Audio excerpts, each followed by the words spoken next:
This is a video for the new protocols for the PO system. As well as navigating through jobs and entering line items. First thing that we have to remember, you guys will all be receiving this email with detailed instructions. I will simply be going through all of the instructions. First thing you would do, technicians are always required to exit program mHelp Desk, shut down your phone and restart it every morning so that all the information on your mobile app can be synchronized with the office server 100%, which will ensure your payroll is correct. So the way to get out of the program is you would actually swipe it away, then you would actually turn off your phone, turn your phone back on, select the program, and it will reload the entire program to make sure everything is current and up to date. The next item, 2, please ensure to pull down the screen to refresh it whenever you are in the section of job or items. This is very important. First thing you're going to obviously do is go to your jobs. Always remember to pull down because this will load whatever is new in the jobs. I will also show you how to do it in the items. These are the 2 areas you should always be ensuring that you're loading and updating. An example of items which need to be loaded and updated are right here. Whenever you go into the items section, always pull down and load in. That will be the most current and up to date. When you arrive to a job start, always press the start timer. This is a must. Do not do it before. Do not do it after you've already started work. Right when you arrive, you press the start timer. Please ensure you select the proper labor category. Mechanical labor, double time, overtime, mechanical labor, regular time, plumbing labor, non-billable. Ensure you read and understand. If you're unsure what one of these mean, please ask Alex or Enzo. For this particular job, it's mechanical labor, regular time. Your timer will start and it's set up to start calculating your time for your timesheet. Please search labor items and select proper labor item, regular time, overtime, double time, as I previously showed you. Item number 6 says, please edit the selection of what did you do in the labor line item. I will show you how to do that by stopping this particular item. You hit stop. It's going to ask you, are you sure you want to stop the time? Yes, I do want to stop the time. What did you do today for this particular line item? I'm going to say diagnosed and determined problem with heat pump.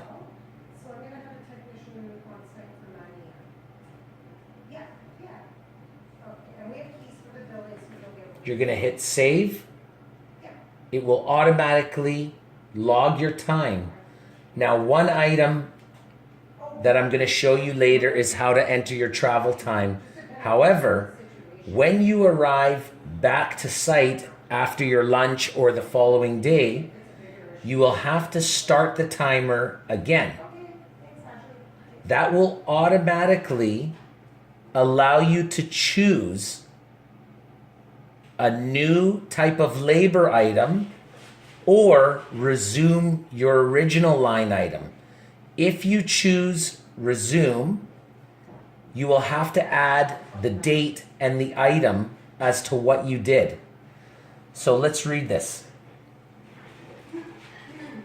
Please edit the section of what to do in the labor item. If you ever need to pause, stop the timer, please ensure to add separate labor line items when you resume start working on the original job. Each start and stop of the timer should have its own line item, complete with its description of what labor was performed. So we prefer for you not to use the resume. That will complicate your timesheet. We prefer for you to choose the new line item, which would be mechanical labor, regular time in this case. Now we've started a new line item for either the same day, the following day, or later on that week. Number 8. Again, please ensure to select proper labor items, regular time, overtime, double time. That's a repeat, but it means a lot. Then edit the section of what did you do for this separate labor line item. That's also a repeat. Remember to stop timer once you are done. You are allowed to manually add only half an hour travel time on the automatically accumulated hours generated by timer.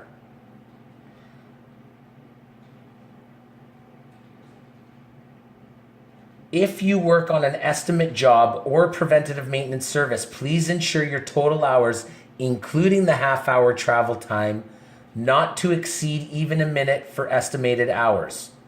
This will be further discussed. This is how you could add that half-hour travel time. You go into items, you find the original labor item, it's 4 minutes. You originally put diagnose and determine problem with heat pump. What we're going to do is we're going to change this and add, let's say we were there for 2 hours. We're going to add 30 minutes. Done. Save. You could check 2 hours and 30 minutes. That is how you add your travel time.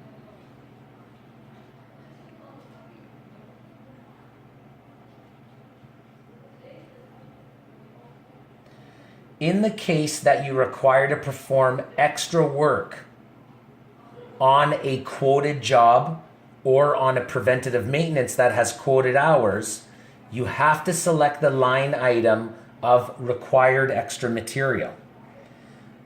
I prefer for this to be done as a separate line item and a separate timer clock. So I'll show you that separately. For this particular timer clock, I am going to stop it.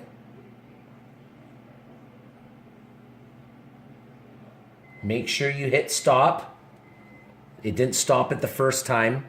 It will always ask you, are you sure you want to start the timer? I'm going to hit yes. It'll bring you back. Fixed heat pump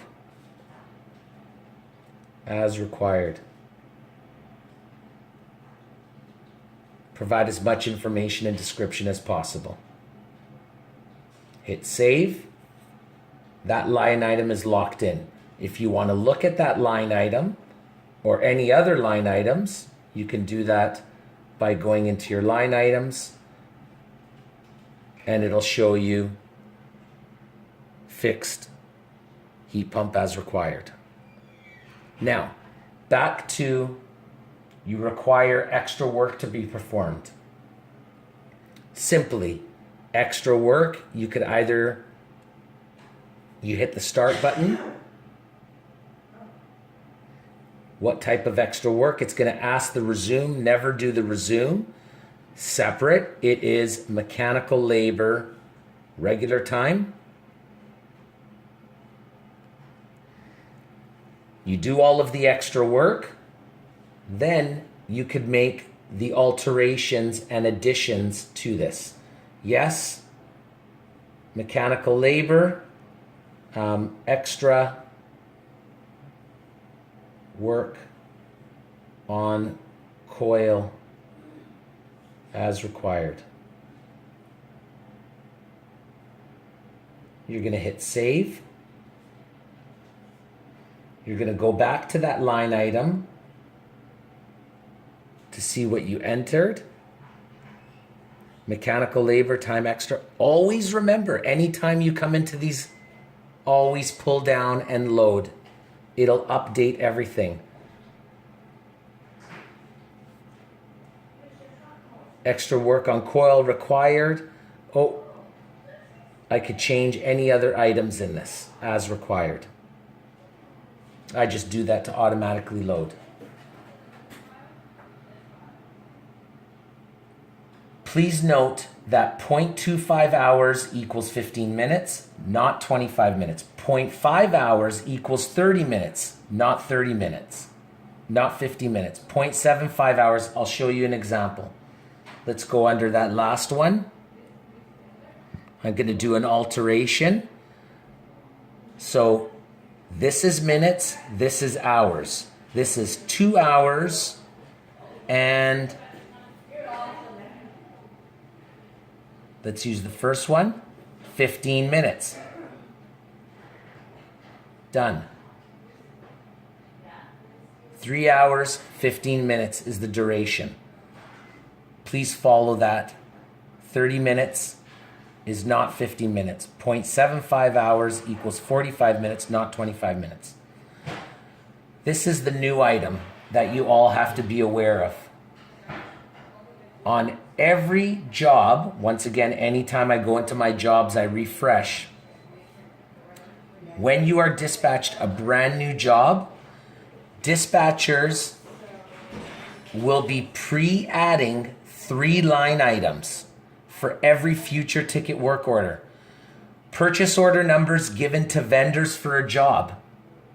So if you go into your items, you will automatically see purchase order numbers given, truck tool / equipment charge, miscellaneous truck stock materials. Those 3 items will be entered on every future job ticket work order and will require your attention and alteration no matter what. Whether you use something, purchase something, or not, you will have to put none for all 3 of them if you do not purchase any materials, use any truck tools or equipment from your vehicle, or use any truck stock materials. You will have to open each one up and put none or address it as required. Entering purchase orders, please follow the existing protocol, policies, and procedures we have with our vendors. The PO number will be the job number. In this case is 197.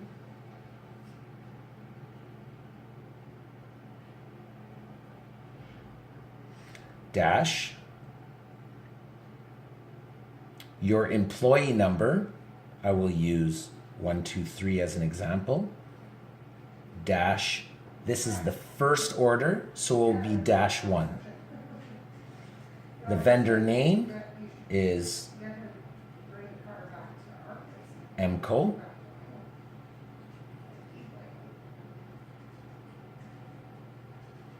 And brief description of the order is coil cleaner.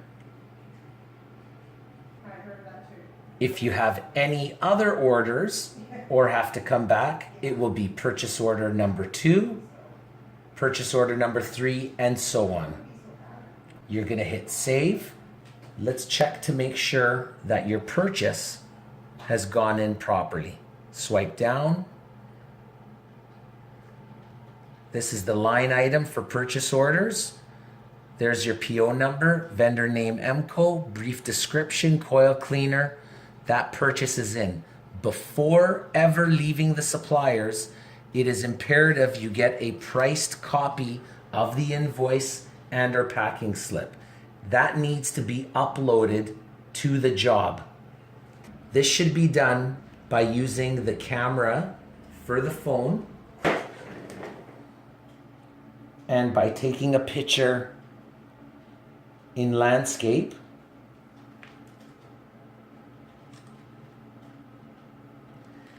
Then going back into mHelp Desk job, going into files and photos,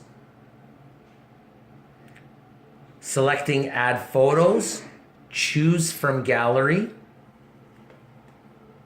You're going to choose the applicable photos.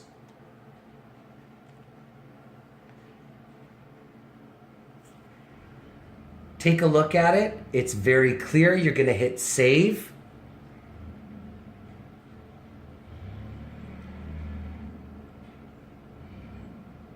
It is now syncing and uploading the photo.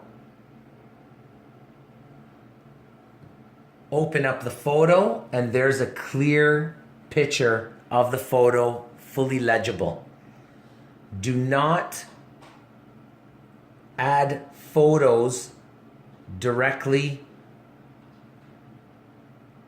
from Take Photo because it will pixelate it and it will come out blurry. It's always best to choose from gallery. They will always come out clear. Always remember to also swipe down and it will ensure everything is synchronized. We are now billing out and adding all of the appropriate items for this job. So the next item that was automatically added by dispatch is truck tools equipment. Open up truck tools equipment. It'll show you truck tools / equipment charge out. Did you use any, including hand tools, example screws, screwdrivers, sawzalls, scales, vacuums, augers, torches, hammers, basically any tool or piece of equipment that you use to work on the job. If you did not use anything, you must indicate none. In this case, I did use items, so I'm going to fill this in. I'll take out none. And I will list out auger,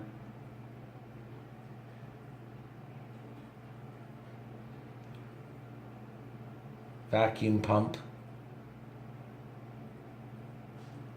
spray bottle,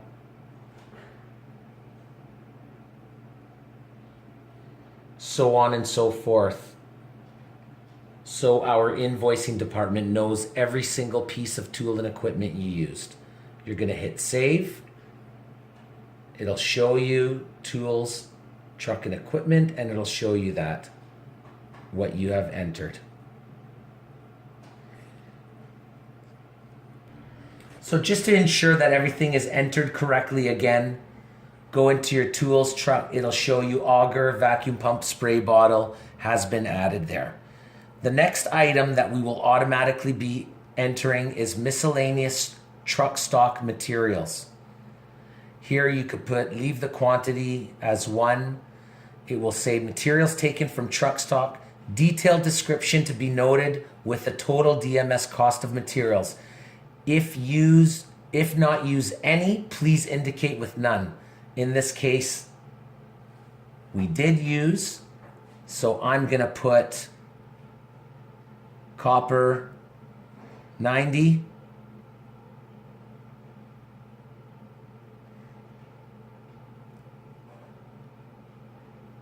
one length,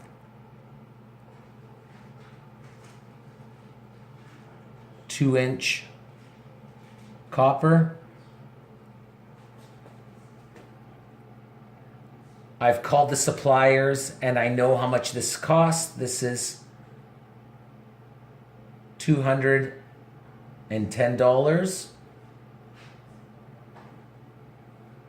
You're going to hit save. Once again, so our billing department knows how much we have there. $200, copper 90, 1 length, 2-inch copper. It's entered in, ready to go.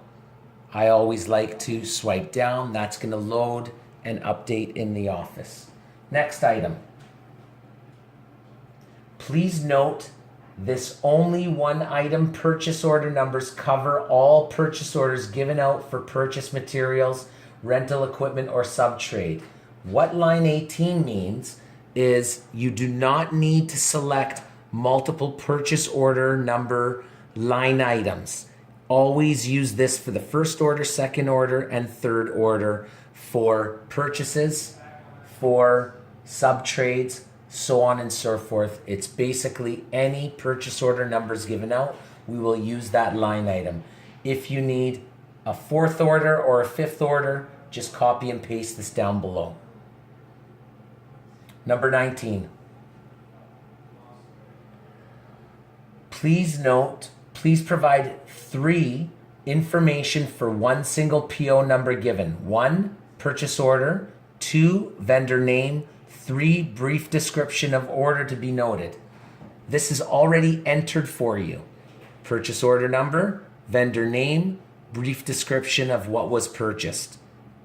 Continue that, so on and so forth. Please note, purchase orders should be started with a -1 and continue with -2, -3 as per our usual protocol. So if we have a new purchase order here, we would enter the purchase order number, which is 197.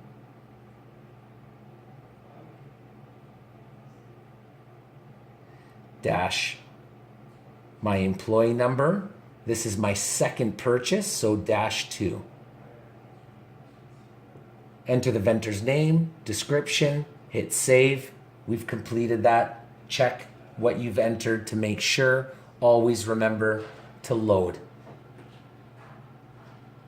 And it shows it carried on as an example. If petty cash reimbursement, number 21, if petty cash reimbursement is requested, please add the item called petty cash reimbursement with the total amount to be reimbursed and take a super clear picture of the receipt to be uploaded. So, where is petty cash? Search petty cash. Quantity is 1. It gives you instructions, total amount to be reimbursed and super clean. Enter what purchased.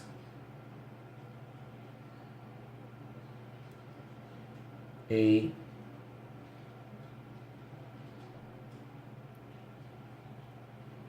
permit at City of Vancouver.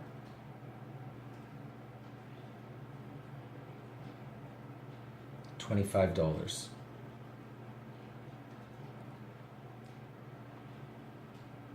Enter save.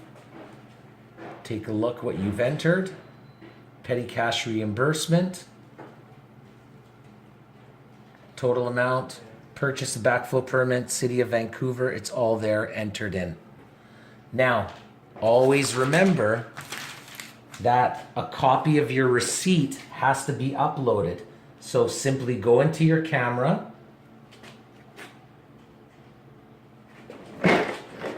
Take a photo. Go back into the program. Go into the uploads, files and photos. You're going to add a photo. Choose from gallery.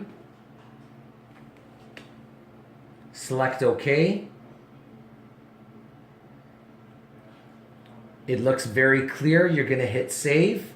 Now it's synchronizing up to the server and uploading that clear photo. Always check to make sure all of your photos are clear before exiting the job and the program. This is super clear, very legible. You can see it right on your phone and you can see it in the program. Next item.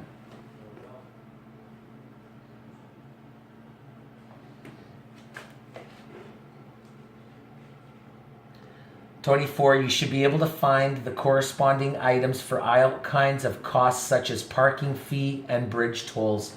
If you ever have to add other items, you can do a search by pressing the add. Just select what you're searching for and there will be a number of items that are here. You could load more, but every chargeable item should be here. If you cannot locate a certain equipment or tool when you search in your current items, please advise Alex Houston at our office immediately so that Joe can instruct Alex to input it properly into M Help Desk. One last keynote, always remember to look at your history and notes. That's where internal notes will be added by the office, and it will keep track of all correspondence, messages to our customers, but always take a look at notes because that's where crucial information is at the beginning, in the middle, and at the end of all jobs. Thank you, everyone.